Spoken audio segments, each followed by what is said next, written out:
안녕하십니까. 성경을 배우는 시간입니다. 로마서를 공부하고 있지요.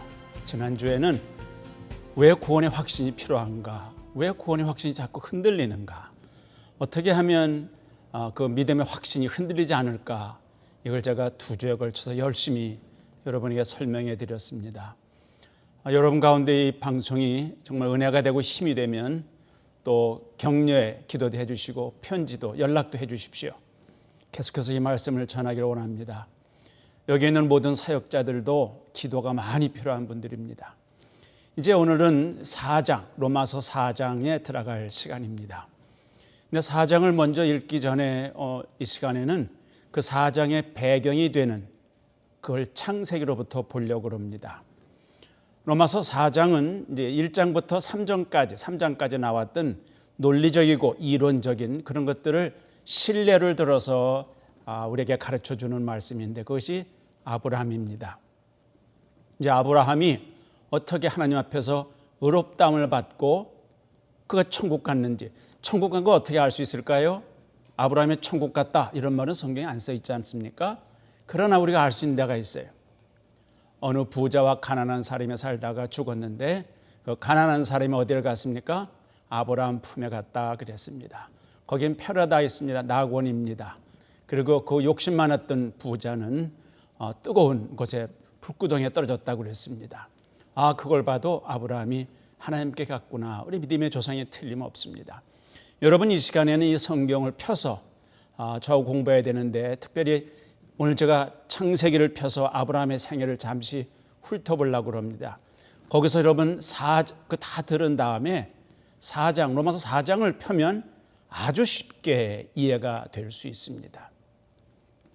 그리고 제가 또 한번 권고 드리는데 제가 종종 강조하고 있는 대로 필요한 말씀, 꼭 제가 지적하는 말씀은 암송할 수 있으면 좋겠습니다. 난 머리가 좋지 않아서 잘 외워지지 않아 이런 분도 있죠. 많습니다. 저도 마찬가지입니다. 그럴 때 저는 한 20번, 30번 읽습니다. 여러 번 읽고 또 얼마 있다 다시 한번 읽고 또 지나면 또 읽고 그러고도 잊어버릴 때가 있습니다. 그런데 제가 하나 믿는 구석이 있다면 성령께서 오시면 모든 진리 가운데로 인도하시고 내가 너에게 말한 모든 것이 생각나게 하리라 하는 말씀을 제가 믿습니다. 그래서 꼭 필요할 때는 전에 외웠던 말씀들이 기억나게 되는 경우가 참 많습니다. 이제 아브라함이 어떻게 믿음의 조상이 됐고 의롭다함을 받았는지를 알려면 우리 잘 아시는 창세기 12장부터 봐야 됩니다. 여러분 성경을 펴고 제가 군데군데 찾아서 읽어갈 때 같이 보시면 좋겠습니다.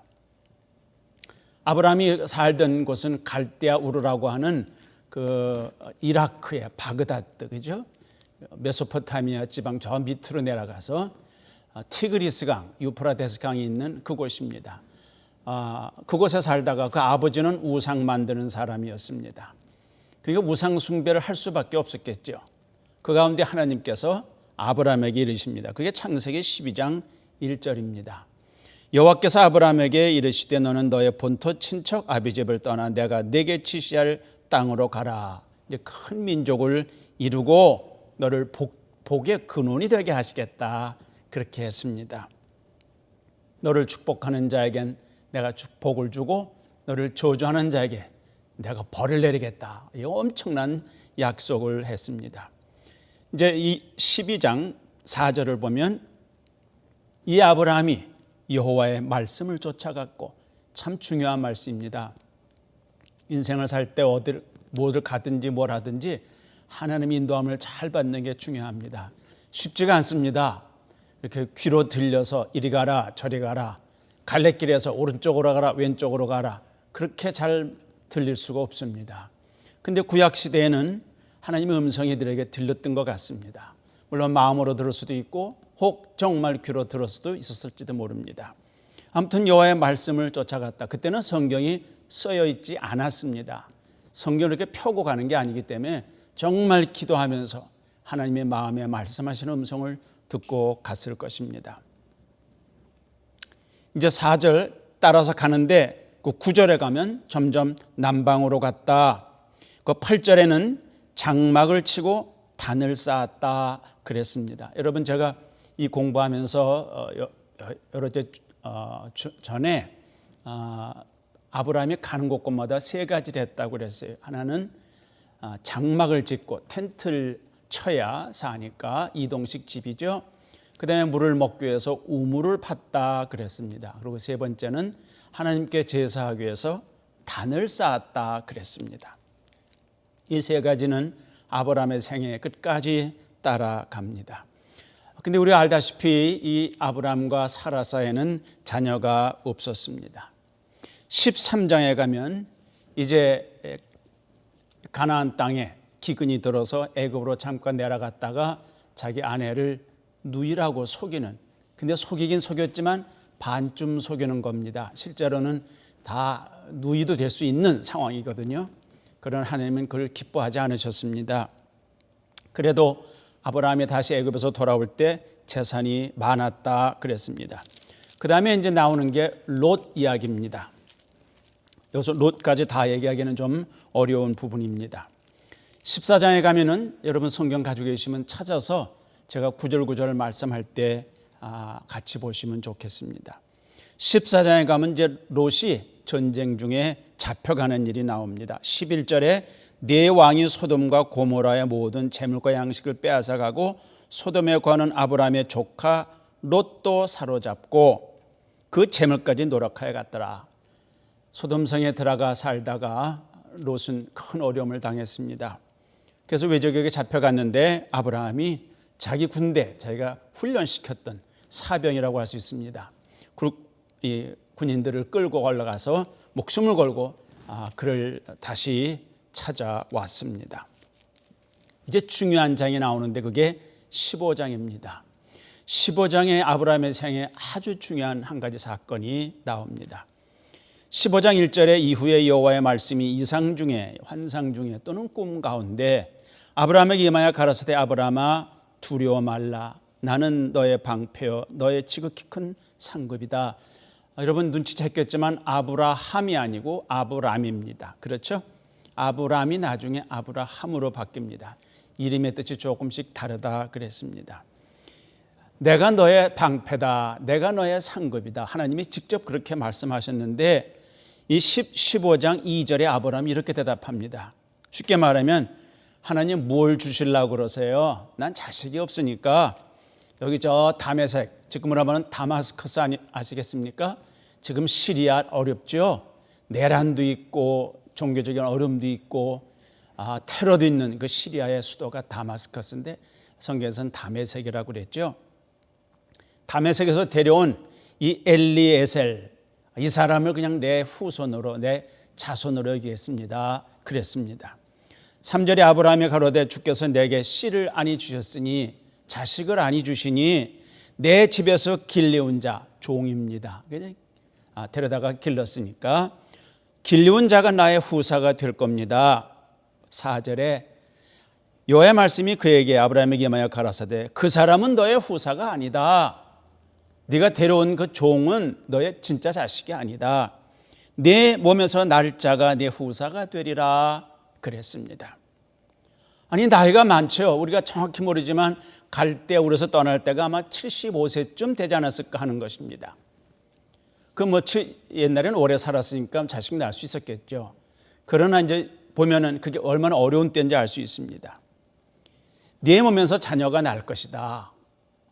이제 부인 사라하고는 10살 차이였죠. 하나님이 그를 이끌고 그날 아마 밤이었던 것 같습니다. 밖으로 나갔습니다. 5절에 그를 이끌고 밖으로 나가 가라사대 하늘을 우러봐라 별들을 세봐라. 다 셀 수 있겠느냐? 네 자손이 한 사람이 아니라 복수입니다. 많은 자손이 이와 같이 되리라 그랬습니다. 참 상상이 안 가는 일입니다. 평생에 지금 결혼하고 열애 동안 살 동안 자녀가 없이 살았던 노부부인데 하나님의 밤에 별들을 보면서 이렇게 많아지리라. 이렇게 여러분 밤에 별 보셨습니까? 제가 사는 동네에 제가 새벽에 일찍 일어나서 나오면 별들이 아주 총총하고 깨끗합니다. 바람이 좀 불고 그런 날은 별이 많아서요. 비너스, 그 금성이 얼마나 밝은지요. 어떤 때는 달과 금성과 목성 이런 것들이 나란히 서 있기도 합니다. 하늘이 참 맑고 많이 봅니다. 지금하고 좀 더 다르고 오염이 없었던 그 당시에는 얼마나 보였겠습니까? 우리 정확히 모르지만 하늘에 가득이었을 것입니다. 근데 하나님께서 별 좀 세봐라. 어휴, 저걸 어떻게 셉니까? 네 자손이 그렇게 많아지겠다 그랬습니다.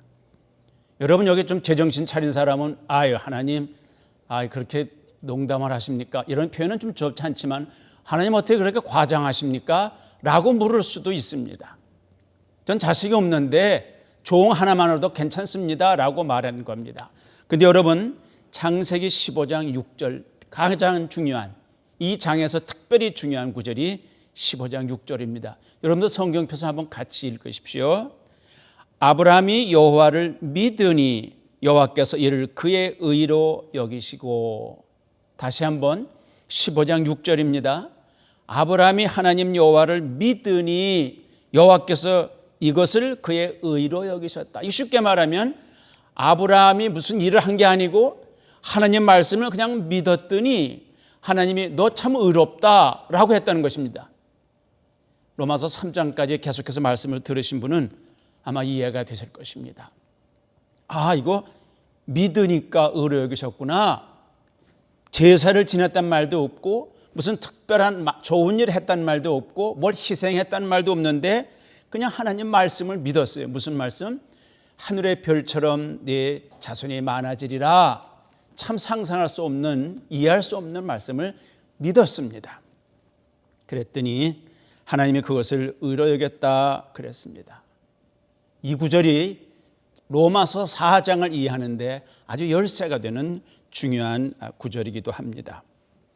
이제 그 후에 하나님 정말 약속했으면 약속을 지켜주세요.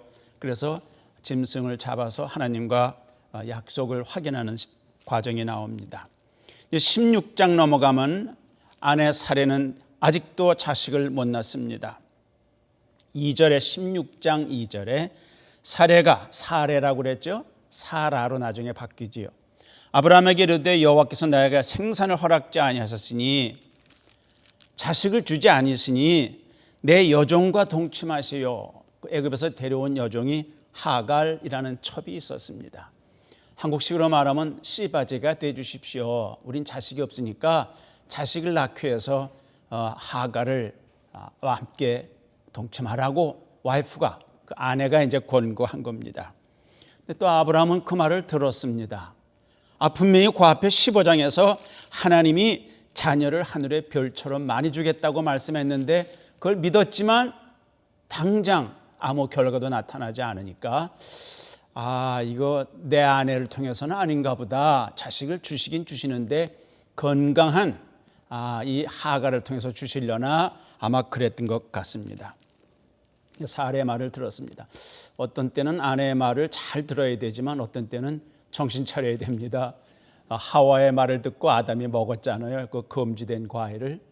또 이번의 경우에도 말이 안 된다고 하나님이 내 몸에서 날짜라고 그랬으니까. 근데 내 몸, 그건 사라가 아니라 아브라함의 몸 아닌가? 아마 여러 가지를 생각했겠죠. 그래서 이제 그 첩을 드렸고요.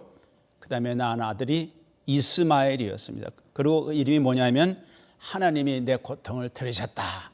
아주 좋은 이름을 붙였습니다. 그런데 16장 마지막 절 가면, 마지막 부분에 가면 하갈이 아브라함의 아들을 나흘매 아브라함이 하갈이 낳은 아들의 이름을 이스마엘이라 하였는데 16절 보십시오. 하갈이 아브라함에게 이스마엘을 낳을 때 아브라함이 86세였더라. 이걸 기억해 두시는 거예요. 86세 때 이스마엘을 낳습니다. 그런데 17장 1절에 오면은 아브라함이 99세 때 하나님이 나타나십니다. 자, 보십시오. 16장 마지막 절에는 86세인데 17장 1절에는 99세입니다. 그럼 몇 년이 차이가 나지요? 13년이 차이가 납니다. 아브라함의 이력서를 쓸 때 다 쓰다가 이 부분에는 쓸 게 없어요. 아브라함이 뭐 한 것도 없고 13년 동안 99세 나타났습니다. 전 이제 혼자 생각해 보는 거예요. 여러분 성경 읽을 때 그냥 읽으면 좀 참 밋밋하고 어려울 때 많지만 좀 상상력을 동원하는 거예요. 이 13년 동안 아브라함은 뭐하고 지났는지 왜 성경에 기록이 없을까? 전 짐작이 돼요. 이스마엘을 키웠지 않습니까? 아, 우리 집에 아들이 태어났다. 야, 괜찮다. 이거 넷이다, 넷이야. 그렇죠? 첩이지만. 그래서 그 아기 울음소리에 잠이 깨고 아기 우는 소리에 행복하고 그게 아마 13년쯤 갔는지 아브라함이 하나님의 음성을 들었다 이런 말이 13년 동안 없습니다. 저는 이 하나님 말씀을 읽다가 하나님의 약속이 있는데 이 아브라함이 타협한 게 아닌가. 그렇게 이건 좀 잘못된 겁니다. 자, 이제 제가 조금 여기서 간단히 설명한다면 아브라함이 있고 사라가 있습니다. 하나님께서는 아브라함과 사라 사이에 네 몸에서 날짜라 그랬는데 아브라함이 여기 하갈이라는 여자를 취했습니다. 맨 처음에 아브라함이 내 후손으로 삼겠다는 건 종이었습니다. 종. 엘리에셀이라는 종. 하나님께서 안 된다. 네 몸에서 난 자 아니면 후손이 될 수 없다. 그랬더니 그럼 내 몸에서 나야 되는데 사라는 아기를 못 낳으니까 하갈에게서 낳자 그래서 낳았는데 이름이 이스마엘이었단 말이죠. 근데 이것은 하나님의 방법이 아닙니다. 이제 성경에 많이 나옵니다. 그것이. 다시 말해서 이 엘리에셀은 아브라함의 피가 전혀 섞이지 않은 거죠. 완전히 남이죠. 여기는 반쯤 섞인 거예요. 아브라함의 씨긴 하지만 진짜 사라에게서 난 건 아니에요. 여러분 이미 성경을 아시겠지만 마지막에 진짜 아브라함과 사라 사이에 나오는 이삭이 나와야 돼요. 이삭이. 자, 신앙도 그런 것 같습니다. 전혀 별개. 하나님의 생명 없이 그리스도 없이 난 기독교인이 하는 건 소용이 없고요. 반쯤 된 거, 이건 반쯤이에요. 여러분 반이 이렇게 반만 되는 게 아니라 어떤 때는 이게 반대가 돼요. 반대. 여기 정말 하나님의 약속대로 나야 됩니다. 이건 육신의 자신이라고 그랬어요. 자, 조금 더 성경 보겠습니다. 지금 17장을 읽고 있습니다. 17장 1절에 99세 때 하나님께서 아브라함에게 나타나서 나는 전능한 하나님이다. 내 앞에서 온전하라. 전 이걸 좀 내 식으로 번역해 봤더니 좀 똑바로 살아라. 내가 언제 그렇게 하라고 그랬느냐. 내 앞에서 행하여 완전하라. 말씀대로 네가 믿었으면 믿음대로 기다려야지 했던 것입니다. 사실 이렇게 기다리면서도 실제로 사라를 통해서 아들을 주실 기미가 보이지 않았지 않습니까? 아이고 이건 힘들다. 아마 포기했는지 모르죠. 이제 5절에 17장 5절에 내 이름을 아브람이라 하지 아니하고 아브라함이라 한다 그랬습니다. 이름 뜻이 비슷하지만 아브람은 흔히 히브리어의 맨 원래를 보니까 높은 곳의 아버지 그런 뜻이 있습니다. 그 말은 쉽게 말하면 좀 교만한 아버지 이런 데도 되는 거죠. 아브라함 그러면 열국의 아버지, 많은 족속의 아버지라 그런 뜻이 되는 것입니다. 이제 18장에 가보면 18장 넘어가겠습니다. 17장에 제가 빼고 지나갔는데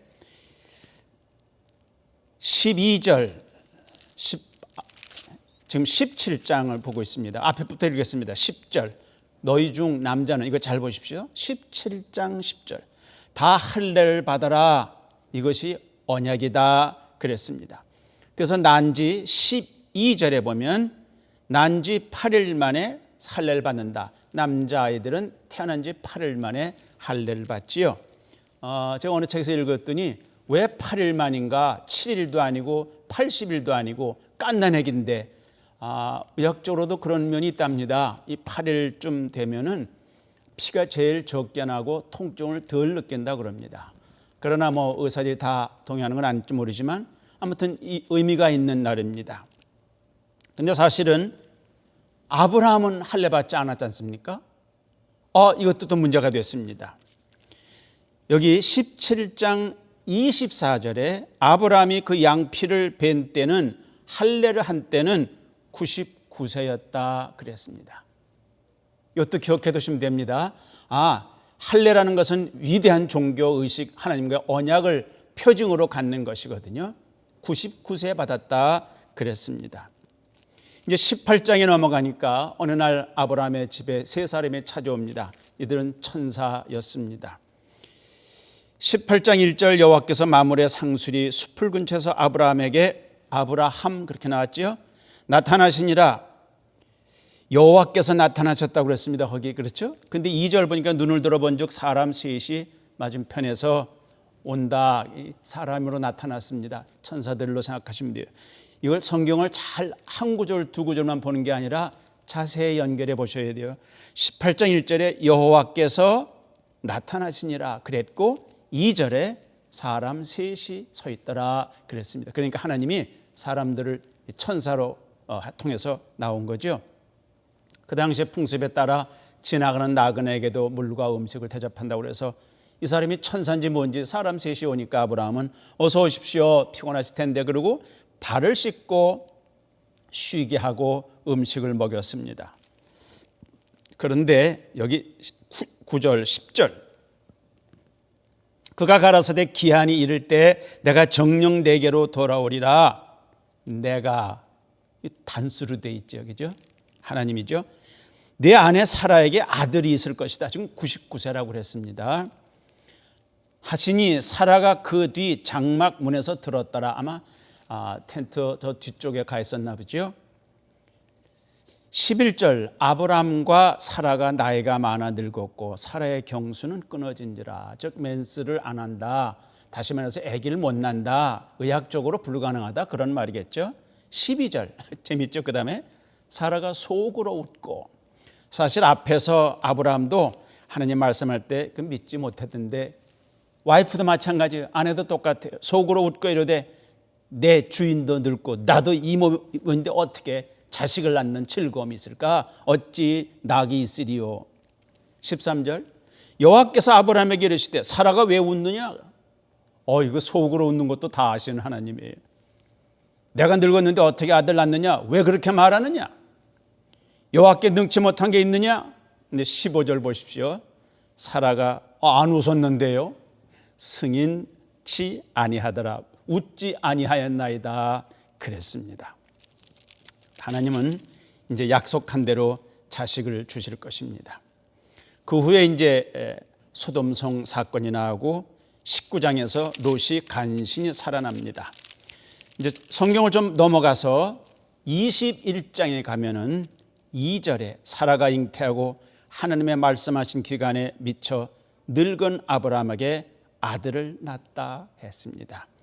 6절에 사라가 가로되 하나님이 나로 웃게 하시니 듣는 자가 다 함께 웃으리라. 그래서 난 자식이 이삭이었습니다. 하나님이 이름을 그렇게 불러주셨어요. 이삭의 뜻이 뭐라고요? 웃음이다 그랬습니다. 이런 뜻이 대단히 중요합니다. 예를 들어서 야곱 그러면 남의 발꿈치를 잡은 자, 딴지 거는 사람 그런 뜻인데 딱 그렇게 살았죠. 여기 지금 이삭은 하나님이 나로 웃게 하신다. 지난번은 속으로 안 믿어서 웃은 거예요. 아이고 내가 어떻게 자식을 낳아? 라고 웃었던 거지만 여기서는 너무 좋아서 웃는 거라고 생각이 됩니다. 나로 웃게 하시니 듣는 자가 다 함께 웃겠다 말했습니다. 이제 이 집안에 놀라운 기쁨이 왔습니다. 이제 그 후의 사건들은 창세기 22장에 아브라함이 이삭을 제물로 드리는 일, 이제 거기서 이 아브라함의 생애에 아주 피크가 된 것입니다. 여기까지를 스토리를 여러분이 잘 기억하시면 이제 다음 시간에 제가 로마서 4장을 공부할 때 정확하게 맞아 들어갑니다. 금방 이해가 될 수 있습니다. 혹시 더 분명치 않은 분은 아까 읽었던 창세기 12장부터 여기 22장까지만 한 번 더 읽으십시오. 천천히 읽으면서 거기 중요한 단어가 뭐가 나왔냐면 15장 6절에는 믿으니 의롭게 됐다고 그랬고 그 다음에 할례 받은 게 나오죠. 99세라 그랬습니다. 그리고 그 전에 엘리에셀 나왔고 이스마엘 나왔고 이런 것들 제가 지적한 것처럼 그것을 기억하셔서 아브라함의 생애가 어떻게 아브라함이 하나님 앞에 의롭게 됐느냐? 자식을 바쳐서 된 게 아닙니다. 그 전에 됐잖아요. 할례 받아 된 게 아니잖아요. 그 전에 됐지 않습니까? 어떻게 됐죠?